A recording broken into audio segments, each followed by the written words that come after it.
Ready? Okay. Aquaman, he talks to fish, he makes the sharks and whales his bitch. Go Aquaman, go Aquaman, Aquaman. Don't, just stop. I can't share the Aquaman. We can't sing Aquaman. Just stop. Just stop. What is Aquaman? Just stop, please. Please stop. Hey guys, it's the duos for Kaiju Cinematic Destruction. And of course we got Aquaman, go Aquaman, yay! We got Aquaman. Let's all go to the lobby. Let's all go to the lobby. Let's all go to the let's all go to the let's all go to the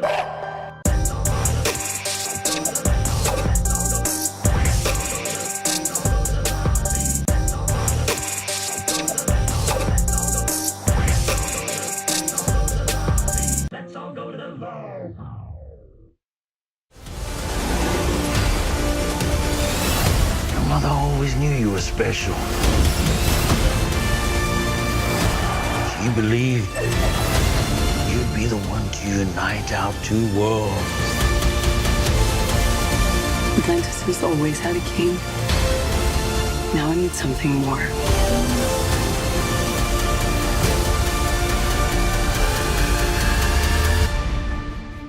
But what could be greater than a king? A hero.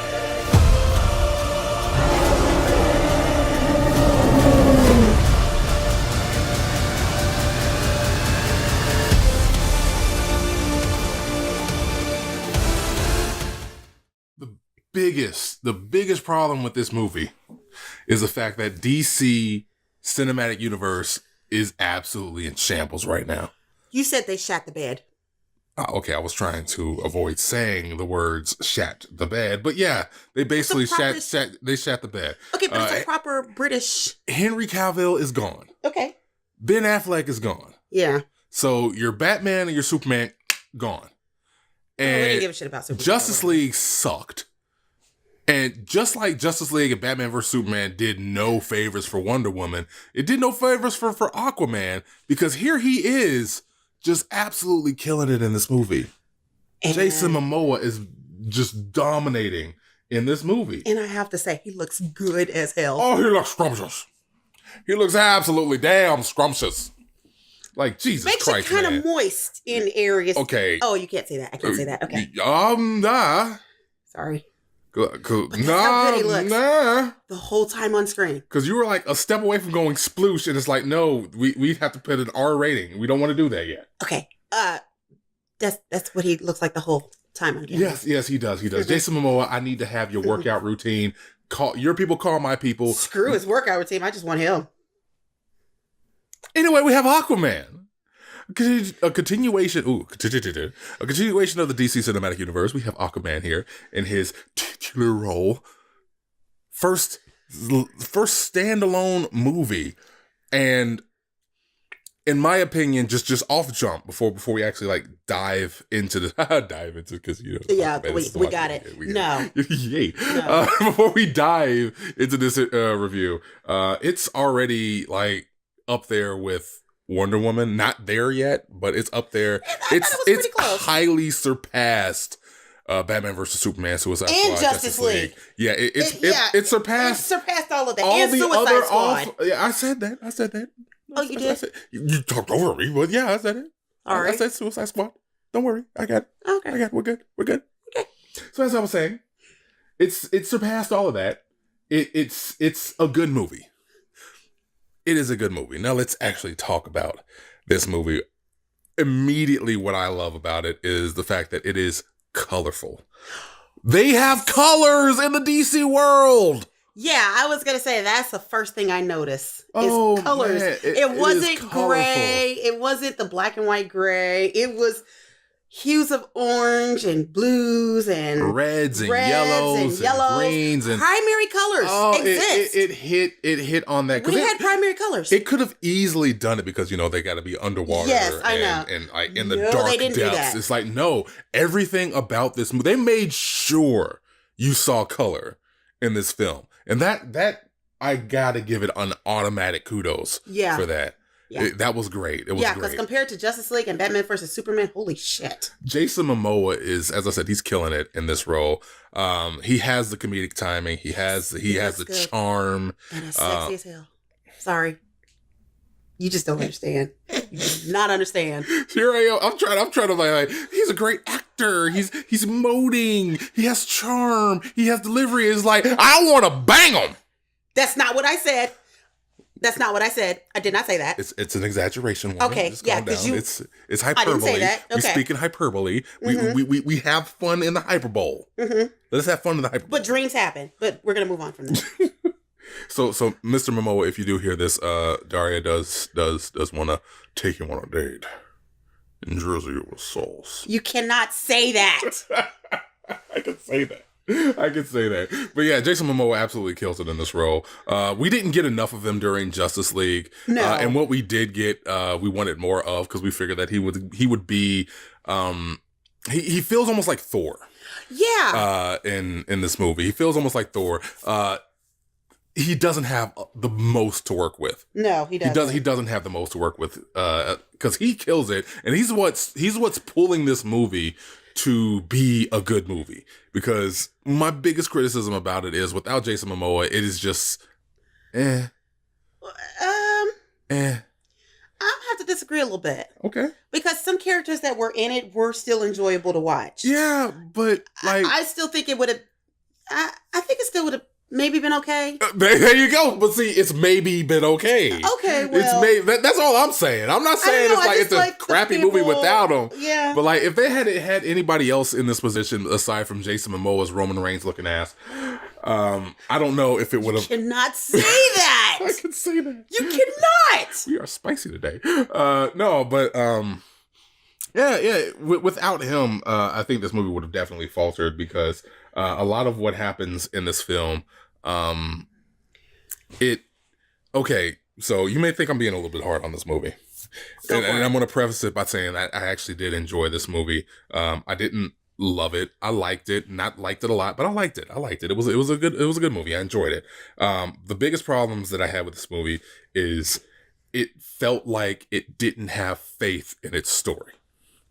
Now, when I say that, I mean, I'm going to give you an example. There are no less than 3 moments in this film where they are showing some emotion, some character development, some charm, just like general narrative charm in the film that was broken up by a freaking explosion.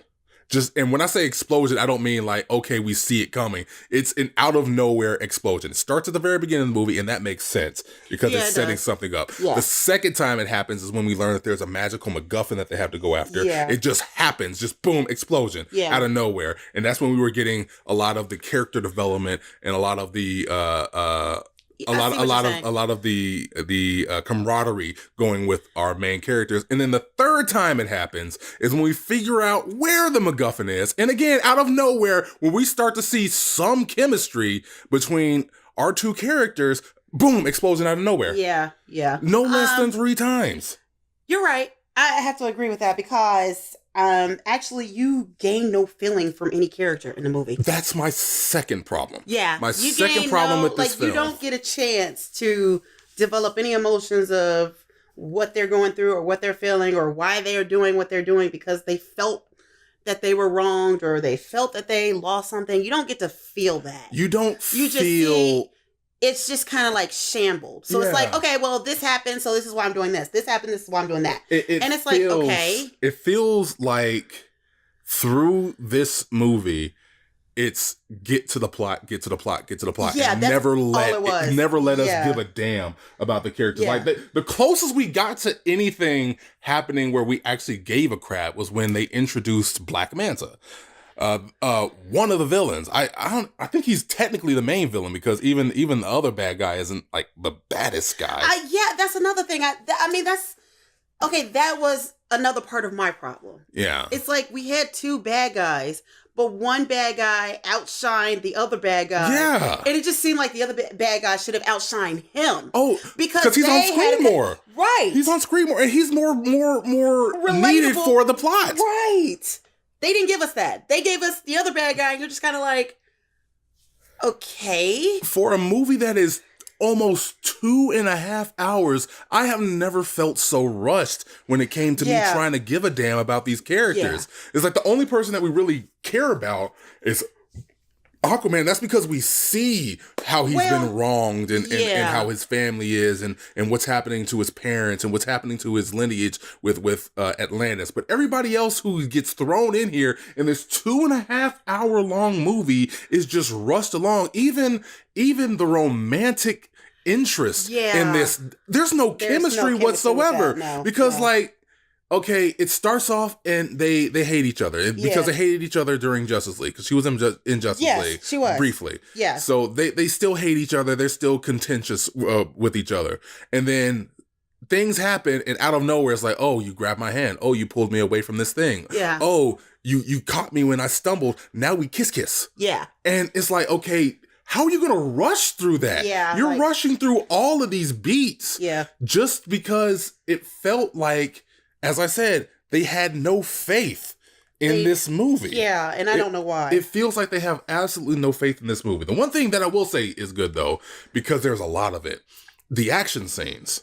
Oh, yes. They could have, okay, so as we said, we had Suicide Squad, we had Justice League, we had Batman vs. Superman, and this may feel mean to say, but every DC movie that is being considered as a part of the DC cinematic universe will always have those black marks against it, because if there's any kind of similarity shown between those, it's going to start the eye rolling.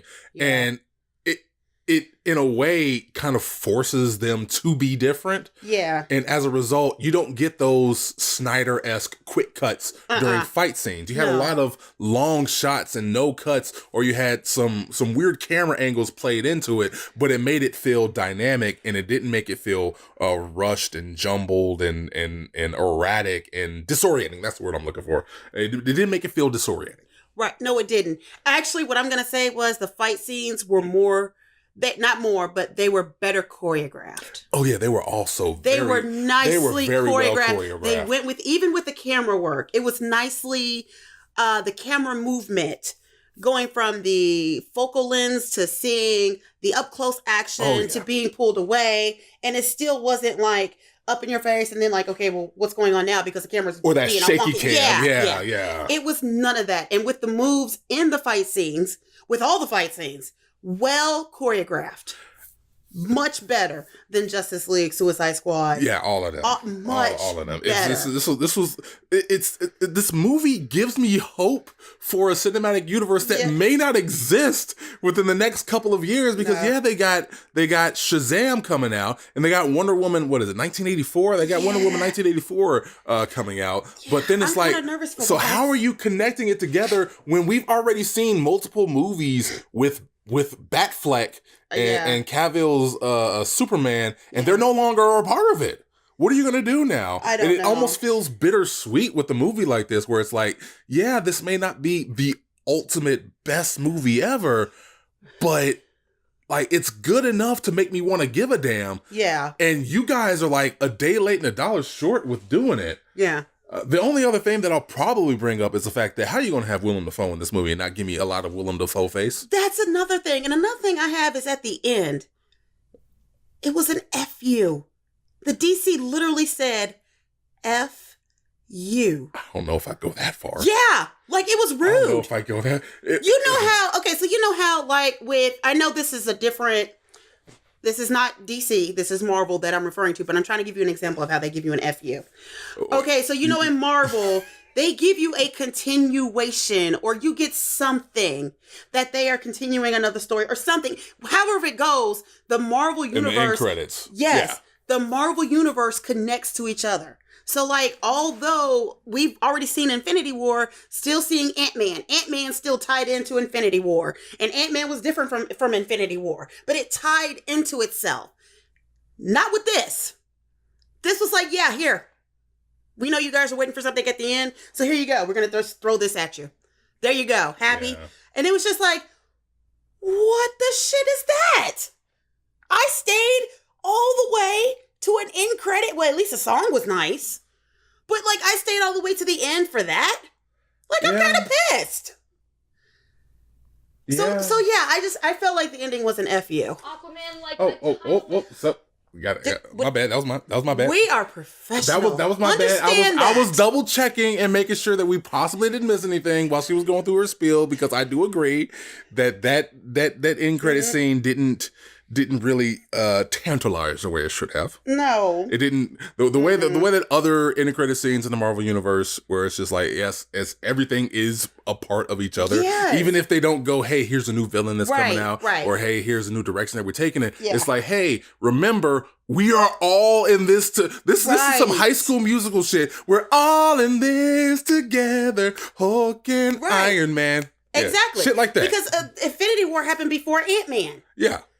They still tied into each other. Yeah, it tied into each other. And this is just like, okay, so it almost feels like they're betting against there ever being more to the cinematic universe by going like, let's not put too many eggs in our basket about the continuation of a DC cinematic universe. And let's just say maybe this is just going to be a standalone, and maybe it's just going to have a few sequels, and maybe something else is happening down the line. Yeah. And that's kind of how it felt when we got to that end credit scene, because it could have and it should have been a little bit more in that. And really there's not a lot more to say about this movie.